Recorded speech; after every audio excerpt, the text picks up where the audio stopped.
এই যে দেখুন বন্ধুরা, মানুষের পোশাক দেখে কখনোই তার বিচার করতে নেই। ভিডিওর শেষে এই ম্যাডামের সাথে যা ঘটল তা দেখলে আপনার গায়ের লোম দাঁড়িয়ে যাবে এবং আপনি একটি বড় শিক্ষা পাবেন। গল্পের শুরুতে দেখা যায় ম্যাডাম তার ড্রাইভারের জন্য অপেক্ষা করছে। তখন একটি ছেলে এসে বলে, ম্যাডাম গাড়িতে উঠুন। ম্যাডাম অবাক হয়ে জিজ্ঞেস করে, আমার ড্রাইভার কোথায়? ছেলেটি উত্তরে বলে, আসলে আমার বাবা অর্থাৎ আপনার ড্রাইভার খুবই অসুস্থ, তাই তার জায়গায় আমি এসেছি। ম্যাডাম তখন খুব আফসোস নিয়ে বলে, ইস আঙ্কেল খুব অসুস্থ, আমাকে জানাওনি কেন? আমি অন্য কোনো ব্যবস্থা করতাম, তুমি কেন কষ্ট করলে? ছেলেটি বলে, না ম্যাডাম, আপনার জরুরি মিটিং আছে তাই আমি নিয়ে যাব।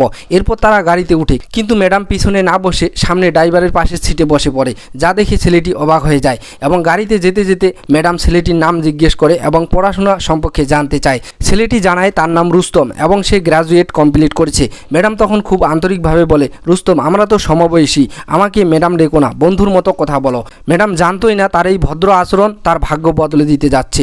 এরপরের দৃশ্যটি অফিসে চলে আসে। ম্যাডাম একটি ফাইল নিয়ে অনুমতি চেয়ে বসের রুমে ঢুকে এবং চমকে উঠে দেখে সে ড্রাইভার ছেলেটি আসলেই ও বড় কোম্পানির বস। ম্যাডাম অবাক হয়ে বলে, রুস্তম তুমি এখানে? ছেলেটি তাকে বসতে বলে।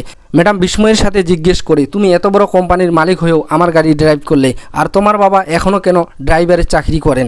তখন ছেলেটি যে উত্তর দেয় তা কলিজা ছুঁয়ে যাওয়ার মতো। ছেলেটি বলে, আজ আমি যে অবস্থানে আছি তা আমার বাবার ওই ড্রাইভারি চাকরির কষ্টের টাকাতেই। বাবা তার কাজকে ভালোবাসেন, তাই আমি তাকে জোর করে কাজ ছাড়াতে পারিনি। আর আমি আজ ড্রাইভার সেজেছিলাম শুধু আপনার ব্যবহার পরীক্ষা করার জন্য। আমি অনেক বড় লোকের মেয়ে দেখেছি যাদের অনেক অহংকার, কিন্তু আপনার বিনয় আমাকে মুগ্ধ করেছে, তাই এই প্রজেক্টটা আমি আপনাকে দিয়ে দিলাম। শেষে ম্যাডাম হাসি মুখে তাকে ধন্যবাদ জানায় এবং প্রজেক্ট নিয়ে খুশি হয়ে চলে যায়। বন্ধুরা, এই ভিডিওটি আমাদের শেখালো মানুষের পরিচয় তার টাকা বা পোশাকে নয়, বরং তার ব্যবহারে।